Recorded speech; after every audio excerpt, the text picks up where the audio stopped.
بسم اللہ الرحمن الرحیم۔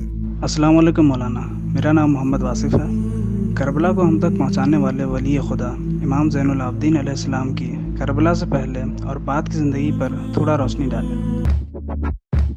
آپ کا سوال، مستند اور مستدل جواب۔ ہم امام زین العابدین علیہ السلام کی زندگی کو دو حصوں میں تقسیم کر سکتے ہیں۔ پہلا حصہ واقعہ کربلا سے پہلے اور دوسرا حصہ واقعہ کربلا کے بعد۔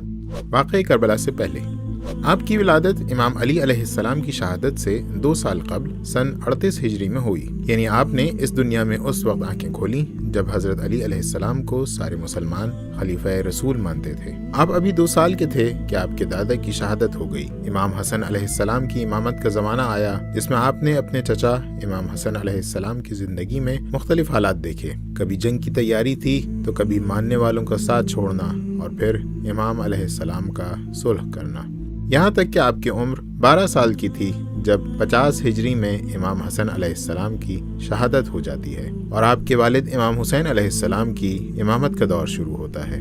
امام حسین علیہ السلام صلح کے شرائط اور حالات زمانہ کے پیش نظر قیام نہیں کرتے۔ آپ مدینہ میں لوگوں کی رہنمائی اور ان تک حقیقی دین کو پہنچانے میں مشغول ہو جاتے ہیں۔ امام سجاد علیہ السلام اس دوران اپنے والد کے ہمراہ ہیں۔ چونکہ امام وقت امام حسین علیہ السلام موجود تھے، اس لیے راویوں اور تاریخ لکھنے والوں کی ساری توجہ امام حسین علیہ السلام کی جانب ہوتی ہے، اور اس دوران آپ کی اولاد من جملہ امام زین العابدین علیہ السلام کی زندگی کے واقعات نقل نہیں ہوتے ہیں۔ امام سجاد علیہ السلام اپنے والد کے ہمراہ زندگی گزار رہے تھے، یہاں تک کہ حاکم شام کے بعد یزید تخت خلافت پر بیٹھتا ہے۔ امام حسین علیہ السلام کا قیام شروع ہو جاتا ہے۔ آپ اپنے والد کے ہمراہ مدینہ سے مکہ اور مکہ سے کوفہ کی طرف اور پھر کربلا جاتے ہیں۔ عاشور کا دن آتا ہے۔ خداوند عالم کی مصلحت کے مطابق آپ اس دن بیمار تھے، اس لیے آپ نے جہاد میں شرکت نہیں کی۔ روز عاشور ختم ہو جاتا ہے اور آپ کی امامت کا زمانہ شروع ہو جاتا ہے۔ واقعہ کربلا کے بعد واقعہ کربلا کے فوراً بعد اپنی امامت کے شروعات میں ہی امام سجاد علیہ السلام کو انتہائی مشکل حالات کا سامنا کرنا پڑتا ہے، لیکن ان حالات میں آپ نے کربلا کے پیغام اور امام حسین علیہ السلام کے مقصد شہادت کو بیان کرنے کے ساتھ ظالموں کو بھی بے نقاب کیا اور اسیر ہونے کے باوجود ظلم کے دیار میں رہ کر ظالم کی مخالفت کی۔ کوفہ پہنچنے کے بعد امام زین العابدین علیہ السلام نے لوگوں کو خاموش رہنے کا اشارہ کیا۔ جب سب خاموش ہو گئے، آپ کھڑے ہوئے اور خدا کی حمد و ثنا کی۔ آپ نے نبی اکرم صلی اللہ علیہ وآلہ وسلم کا ذکر کیا، ان پر صلوات بھیجی، پھر ارشاد فرمایا، اے لوگوں، جو مجھے جانتا ہے وہ تو پہچانتا ہی ہے، اور جو نہیں جانتا ہے اسے میں بتاتا ہوں، میں علی ابن الحسین ابن علی ابن ابی طالب ہوں۔ میں اس کا فرزند ہوں کہ جس کی بے حرمتی کی گئی، جس کا سامان لوٹا گیا، جس کے اہل و عیال قید کر دیے گئے۔ میں اس کا فرزند ہوں جو ساحل فرات پر ذبح کر دیا گیا اور بغیر کفن و دفن چھوڑ دیا گیا، اور شہادت حسین علیہ السلام ہمارے فخر کے لیے کافی ہے۔ اے لوگو، تمہارا برا ہو کہ تم نے اپنے لیے ہلاکت کا سامان مہیا کر لیا۔ تمہاری آراء کس قدر بری ہیں۔ تم کن آنکھوں سے رسول کو دیکھو گے جب رسول تم سے پوچھیں گے کہ تم لوگوں نے میری اطرت کو قتل کیا اور میرے اہل حرم کو ذلیل کیا، اس لیے تم میری امت سے نہیں ہو۔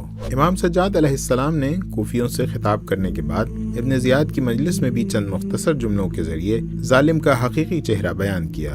اس مجلس میں ابن زیاد نے امام سجاد علیہ السلام کے قتل کا حکم جاری کیا، لیکن حضرت زینب سلام اللہ علیہا نے درمیان میں آ کر ابن زیاد کے خواب کو سچا نہیں ہونے دیا۔ اسی طرح شام میں حضرت امام زین العابدین علیہ السلام نے ایک عظیم الشان خطبہ ارشاد فرمایا جس نے شام کے حالات بدل دیے اور ظالم کو خوفزدہ کر دیا۔ یزید نے آپ کا اور دوسرے اہل حرم کا تعارف یہ کہہ کر کروایا تھا کہ ان کا دین سے کوئی تعلق نہیں ہے، اس لیے اس خطبے میں آپ نے اہل بیت کی فضیلت بیان کی اور خود کو پہچانوایا کہ آپ کون ہیں۔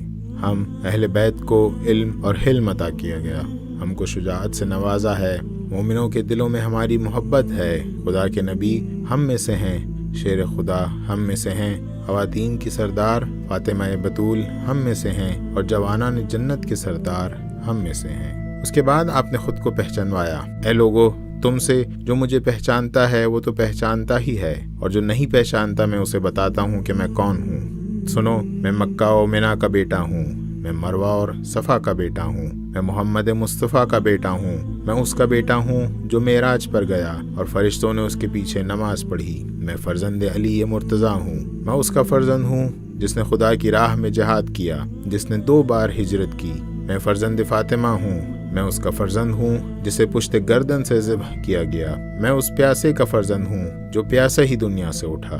جب لوگوں نے امام زین العابدین کا کلام سنا تو چیخ مار کر رونے اور پیٹنے لگے اور ان کی آوازیں بے ساختہ بلند ہونے لگیں۔ ان خطبوں سے شام کا ماحول یزید کے خلاف ہونے لگا اور اسے ڈر محسوس ہوا کہ اس طرح سب کو حقیقت معلوم ہو جائے گی اور سب کے دل محمد و آل محمد کی طرف ہو جائیں گے۔ اس لیے اس نے اہل بیت کو رہا کرنے کا حکم دیا۔ مدینہ واپس آنے کے بعد آپ کے زمانے میں چونکہ بنی امیہ کی سلطنت و بادشاہت ہر قیام کو کچل رہی تھی، اس لیے انتہائی خوف اور دہشت کا ماحول تھا۔ دوسری جانب جب حکمراں دین سے دور تھے تو عوام پر بھی اس کا اثر تھا اور لوگ حقیقی دین کی تعلیمات سے دور تھے۔ مال و دولت پر چند لوگوں کا قبضہ تھا، اس لیے بہت سے لوگ فقیر اور ضرورت مند تھے۔ ایسے حالات میں امام سجاد علیہ السلام نے یہ امور انجام دیے۔ 1. معاشرے کی روحانی ترقی کا انتظام کرنا۔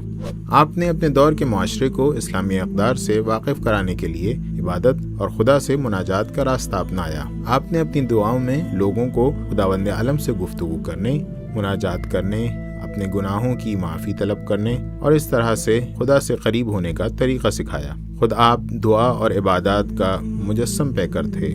آپ کا لقب زین العابدین اور سجاد اس بات کو بخوبی بیان کرتا ہے اور صحیفہ سجادیہ آپ کی دعاؤں کا منہ بولتا ثبوت ہے۔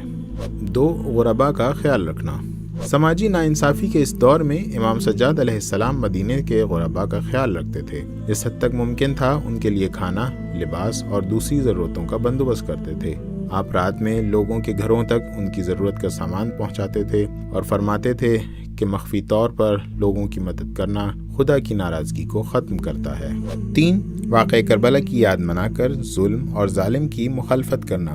امام سجاد علیہ السلام نے پوری زندگی واقعہ کربلا کو زندہ رکھا۔ آپ بازاروں میں راستہ چلتے ہوئے بھی گریا کرتے تھے۔